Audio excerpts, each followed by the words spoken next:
Quais as medidas que a SEDAI está adotando para prevenir e minimizar os riscos psicossociais e quais são as próximas ações referente a isso? Então, aqui na SEDAI, como eu disse anteriormente, a gente começou a perceber esses problemas psicossociais na época da pandemia. Foi quando a gente começou a ter ações mais efetivas e diretas e relacionadas. Indiretamente, por ter o serviço social, a gente já fazia algum trabalho, mas era pontual, quando o empregado procurava o setor. Então a gente não tinha esse hábito de identificar, mas assim, o empregado procurava, a gente tinha um encaminhamento, a psicóloga, a SEDAI Saúde estava todo o atendimento ao empregado nessa situação. Mas o que a norma traz é o quê? Identifique o problema. Não espere o empregado adoecer para você tratar. Entendeu?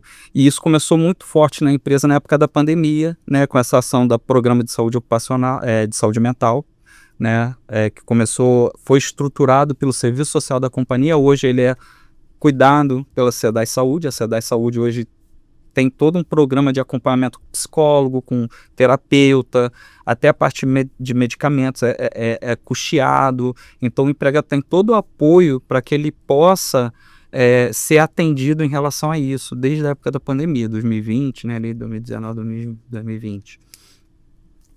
E tem várias ações pontuais, né, Setembro Amarelo, Janeiro Branco, tem palestras, eventos, palestras junto com jovens aprendizes também, porque assim, quando a gente fala de tratar das pessoas, não é só tratar do nosso empregado, a gente tem aqui jovem aprendiz, estagiário, terceirizados, tanto que quando tem esses eventos são abertos a esse público. Né, o terceirizado participa, o jovem aprendiz participa, todos podem participar, eles são eventos abertos. Então a gente tem essas ações que ainda são, não é o mundo ideal, a gente quer atingir, né, essa perfeição e tudo. E agora as ações mesmo relacionadas à NR1, a nova... colocar dentro do PGR os riscos psicossociais, né, identificar esses riscos, são o que eu falei anteriormente, né, identificar a aplicação das ferramentas, né, a participação dos empregados é essencial, entendeu, porque que eles participem, que preencham adequadamente o formulário, eles vão ter uma equipe de apoio, todos os técnicos de segurança da empresa estão nos seus setores, vão estar participando para tirar dúvida, tirar questões, tem a equipe de serviço social e é essencial a gente ouvir o trabalhador, por isso que é importante demais para a gente que o trabalhador tenha essa participação, entenda que é importante a voz dele para a gente. Perfeito. E quando esse colaborador, ele deve buscar ajuda, falando em situações que podem acontecer com esse trabalhador, com esse colaborador?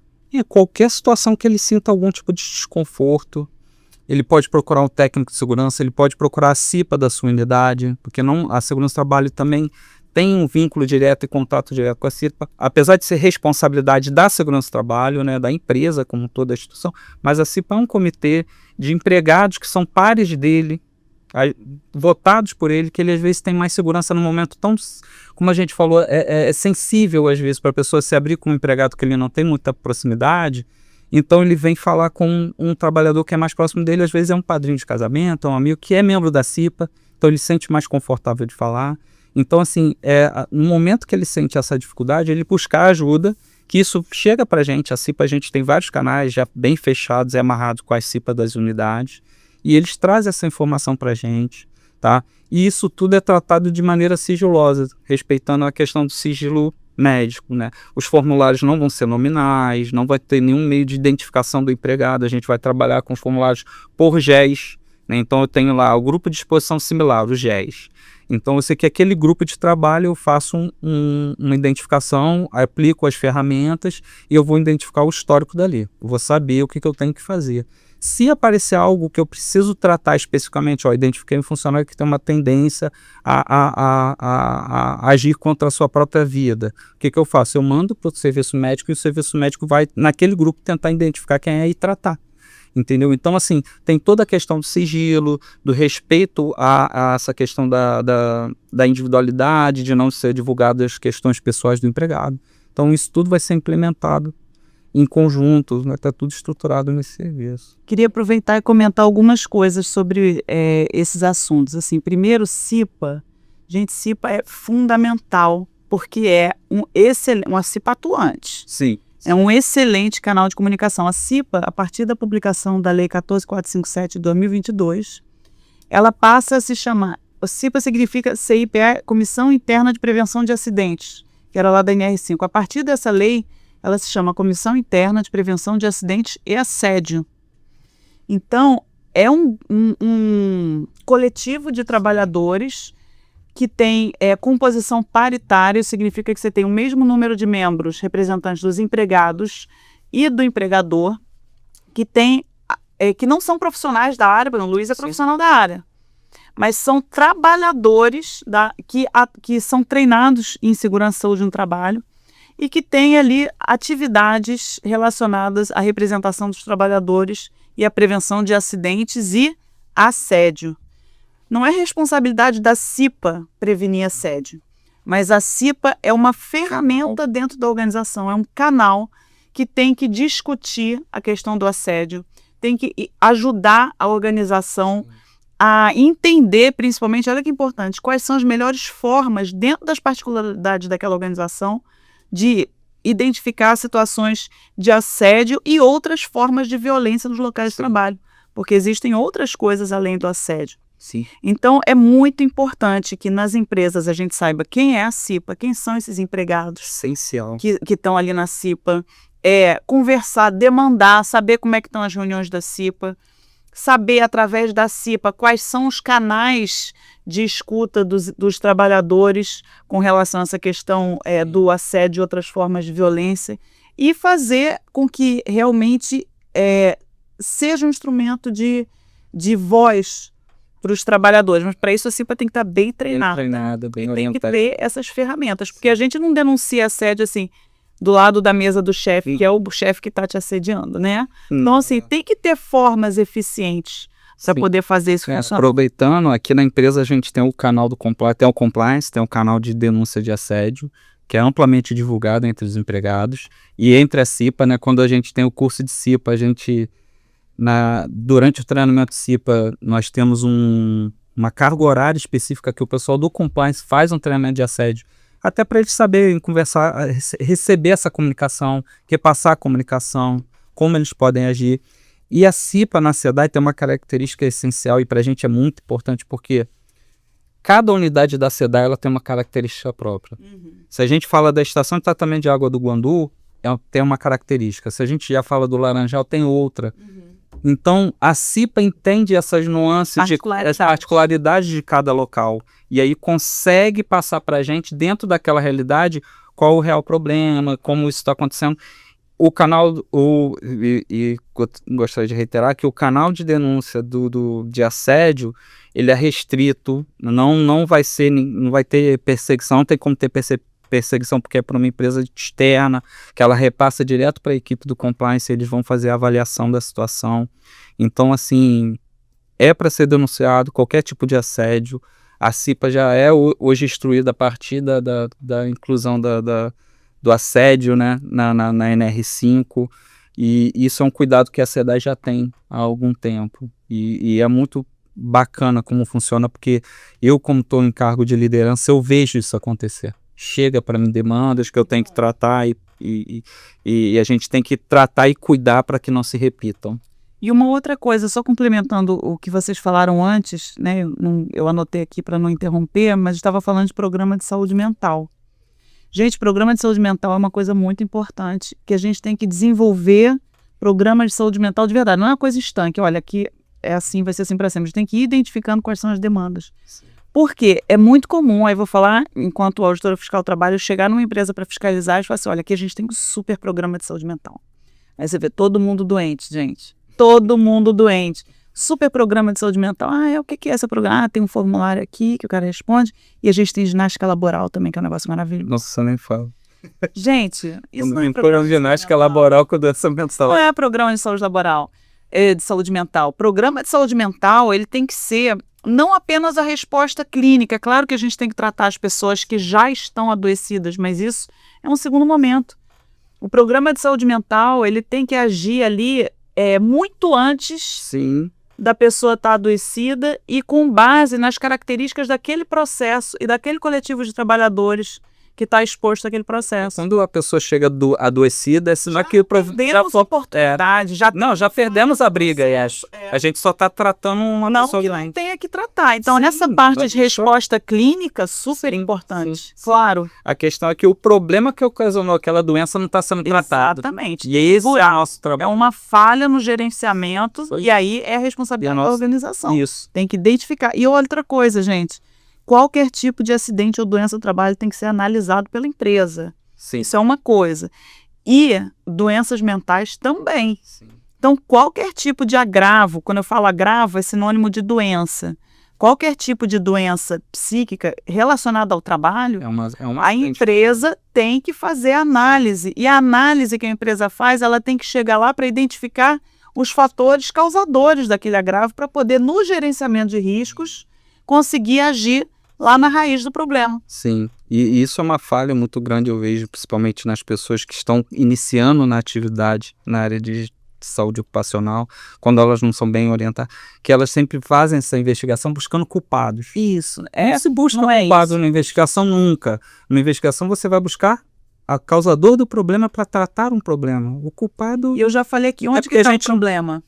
O problema é na organização. É uma estrutura da organização, sim. É aí que tem que achar, não é nas pessoas. E, aliás, vou aproveitar até complementar. Sabe o que eu costumo ver muito nas empresas? A pessoa adoeceu, né? A pessoa está ali naquele setor, ou, sei lá, que tem uma meta bizonha que tem que atingir, ela adoeceu e está afastada. Sabe o que fazem com essa pessoa para ela não adoecer mais? Troca ela de setor. A pessoa está sofrendo um assédio do chefe. Sabe o que faz com o doente? Troca ele de setor. Isola essa pessoa. Mas não muda a organização do trabalho. Por quê? Porque está procurando ali o quê? Botar para baixo do tapete.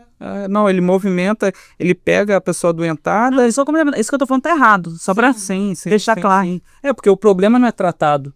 Né? Exatamente. Se eu identifico que tem um chefe que, às vezes, por falta de um treinamento, de uma orientação, entendeu? Às vezes a pessoa não foi preparada para ser líder. E às vezes ela está numa situação onde as experiências anteriores dele como líderes não foram positivas, ele replica aquilo. E ele acaba ocasionando experiências negativas nos seus empregados, nos seus subordinados. Então isso gera um problema e o problema não é tratado. Ele não tem oportunidade de melhorar a sua posição como chefe, como líder e não causar mais esse problema para os empregados que são liderados por ele. Perfeito. Vocês têm alguma mensagem que vocês gostariam de deixar para os colaboradores sobre esse tema? Bom, primeiro que a gente tem que superar os tabus sobre a questão da saúde mental. A gente tem que entender que a saúde mental ela é como a saúde de qualquer outro sistema, né? O sistema gastrointestinal não é diferente da sua saúde mental. Então, da mesma forma como eu posso encarar com naturalidade uma intoxicação, por exemplo, alimentar no refeitório da empresa. Olha, eu comi aquele negócio, estava no refeitório da empresa e estou aqui morrendo, passando mal. Eu vou noticiar isso, eu vou comunicar para que outras pessoas não passem mal com aquela mesma comida. É a mesma coisa. Né? A gente está se alimentando mentalmente daquilo que a empresa, que o trabalho, que a atividade oferece. E a gente tem que entender que é responsabilidade da empresa transformar esse ambiente, retirar as questões de sobrecarga e transformar esse ambiente num ambiente que alimenta bem a gente, né? E que a melhor forma de ajudar, de cada um fazer a sua parte, claro que havendo espaço para isso, é a gente promover o diálogo sobre as questões da saúde mental e ter bons canais de comunicação, se utilizar, na verdade, né? Se a gente está falando com os trabalhadores, se utilizar desses canais de comunicação, vencendo preconceitos aí que são históricos, que tratam da questão da saúde mental. Então, meu recadinho final é esse, é que a gente fale sobre esse assunto, que a gente não julgue os outros quando os outros falarem sobre esse assunto, né? Que a gente acolha as pessoas que podem estar apresentando alguma questão relacionada à saúde mental e, principalmente, quando a gente se instrui nesse sentido, muitas vezes a gente pode salvar a vida de alguém que está sofrendo ali em silêncio, né? Porque cada vez mais a gente vem observando a ocorrência de suicídios relacionados ao trabalho, gente. Para chegar a ocorrer uma coisa dessa, Na verdade, você tem a ponta de uma pirâmide que é enorme. A pessoa não acorda e pronto, hoje resolve. Não, isso é um processo longo, isso é um processo crônico, né, que vem culminar numa coisa gravíssima, que é a pessoa tirar a própria vida, né? Mas antes, para um que tira a própria vida, você tem um X número de pessoas com a ideação suicida que pensam naquilo. Para cada um desses, você tem um X maior ainda de pessoas que já estão em depressão, que estão em sofrimento.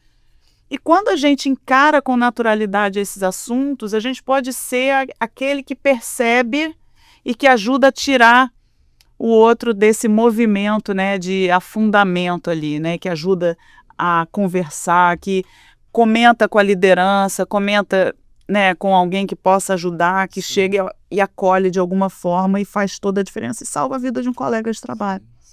Né? Então, a questão é, vamos abrir os canais, vamos parar com preconceito e vamos nos informar a esse respeito, cobrar da empresa, né, que promova informações sobre a saúde mental, para que todos nós estejamos capacitados a pelo menos achar esquisita alguma coisa. E achou esquisito aquele negócio, saber com quem que você fala. Sim. Se achar aquele negócio esquisito ali com seu colega de turma.